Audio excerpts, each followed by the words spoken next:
지금은 거의 한두 건 뭐 건너뛰는 달도 있고 그 정도입니다. 아주 심각하죠. 지금 보러 온 사람이 있는데 계속 거래는 계속 안 되고 있는 상황이에요.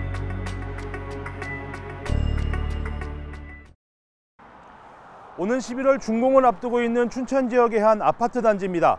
분양 당시 경쟁률은 35.5대 1, 강원도 내 최고 경쟁률을 기록했는데요. 춘천 지역을 이끌어왔던 이 같은 기대감은 오래가지 못했습니다. 어떤 이유 때문일까요? 최근 들어 춘천의 한 아파트 분양 안내 문자 메시지가 매일같이 도착합니다. 미분양 자녀 세대를 분양한다는 내용입니다.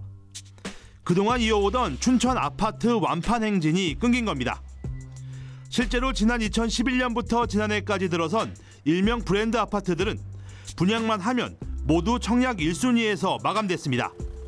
하지만 올해 초 분양한 이 아파트도 일명 브랜드 아파트지만 1,500여 세대 중 약 400세대가 미분양됐습니다. 현재 춘천 지역 미분양 세대는 480여 세대, 정부는 춘천을 미분양 관리 지역으로 지정했습니다. 오는 2020년까지 재건축 등으로 17,000세대가 추가 공급될 예정인데 과잉 공급된 춘천에 아파트 짓는 걸 제한하겠다는 겁니다. 과잉 공급으로 인한 미분양도 문제지만 가격 하락에 따른 부동산 시장 침체도 이어지고 있습니다. 춘천 지역 아파트 평균 매매 가격은 지난 2017년 12월 최고점을 찍은 이후 86주 동안 하락세가 이어지고 있습니다. 아파트 가격이 떨어지다 보니 집을 팔려고 내놓아도 사는 사람이 없습니다. 부모님과 집을 합치기 위해 이사를 결정한 남궁씨. 시세보다 2천만 원 정도 저렴하게 집을 내놨지만 1년 가까이 집을 팔지 못했습니다. 가격을 낮춰야지 제 집이 좀 팔리겠다고 그나마 보러 온다고 이렇게 얘기하더라고요. 그래서 좀 가격을 내렸죠. 지금 보러 오는 사람이 있는데 계속 거래는 계속 안 되고 있는 상황이에요. 특히 신축 아파트 입주를 앞둔 사람들은 발만 동동 구르고 있습니다. 현재 살고 있는 집을 팔아야 신축 아파트 잔금을 마련하는데 한쪽이 막혀버린 겁니다. 이 때문에 입주를 포기하는 사례까지 발생하고 있습니다.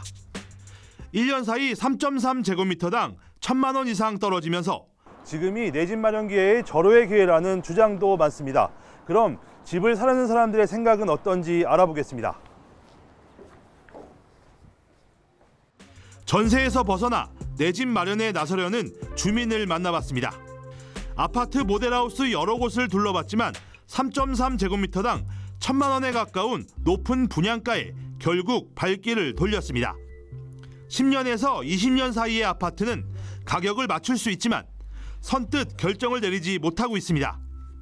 아파트 가격이 하락세다 보니 좀 더 기다리면 주택 가격이 낮아지지 않을까 하는 기대 심리 때문입니다. 지금 제가 전세를 살고 있는데 기존에 춘천에 있던 아파트들은 좀 가격이 떨어지는 추세고 새 아파트를 들어가자니 새 아파트는 분양가가 너무 비싸고 또 분양이 다 안 됐다는 얘기도 듣고 있어서 조금 더 하락하지 않을까 하는 생각이 있어요.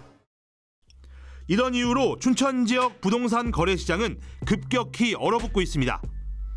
지난 2016년 상반기 10,000건에 달하던 거래량은 매년 감소해 올 상반기에는 3분의 1 수준으로 줄었습니다.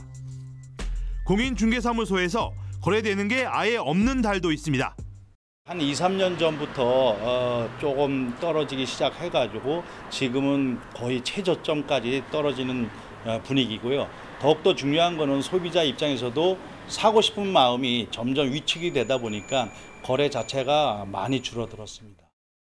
여기에 정부가 수도권을 대상으로 추진 중인 강력한 부동산 규제 정책이 춘천 부동산 시장에도 악영향을 미치고 있다는 목소리가 높습니다.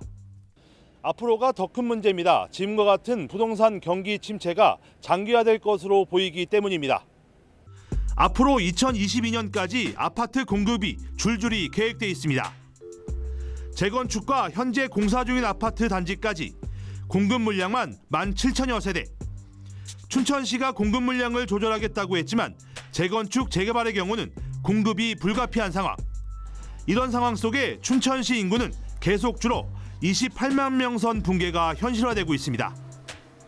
지금 추세대로라면 오는 2022년 춘천시 주택 보급률이 120%를 넘어설 것으로 예상됩니다. 이 같은 내부적인 상황뿐만 아니라 외부적인 요인도 좋지 않습니다. 정부는 서울 주거 안정을 위한 수도권 3기 신도시 조성 계획을 발표했습니다. 남양주와 하남, 과천 등 수도권 인근 도시에 18만 가구 규모의 아파트를 포함해 주택 30만 채를 공급하는 내용입니다. 춘천 인접 지역인 남양주 등 수도권 동북부에만 9만 가구가 공급될 예정인데 이는 10년간 도내에 공급되는 아파트 물량과 맞먹습니다. 강원연구원은 정부의 신도시 조성이 강원도에 막대한 영향을 미칠 것으로 분석했습니다. 2기 신도시 건설 시기인 지난 2001년부터 2006년 사이 강원도에서 6만 7천여 명이 유출됐는데 그중 70%가 서울과 경기권으로 유출된 것으로 나타났습니다. 10년간 강원도에 유입되는 인구의 3배 정도가 수도권으로 빠져나갔다는 겁니다. 강원도와 가까운 지역에 조성되는 3기 신도시는 더 큰 타격을 줄 것으로 우려됩니다. 그 신도시 때문에 지역에서 인구가 상당히 유출된 것으로 저희가 판단하고 있습니다. 따라서 30만 호를 공급하는 이번 3기 신도시도 일정 부분 지역의 어떤 인구 유출에 영향을 주지 않을까. 결국 모든 상황을 종합해보면 춘천 지역 미분양 규모는 더욱 확대될 전망입니다. 특히 당분간 인구 증가와 부동산 시장을 반등시킬 만한 호재가 없다 보니 춘천 부동산 침체기는 장기화될 것이라는 분석이 설득력을 얻고 있습니다. 헬로티비 뉴스 장진철입니다.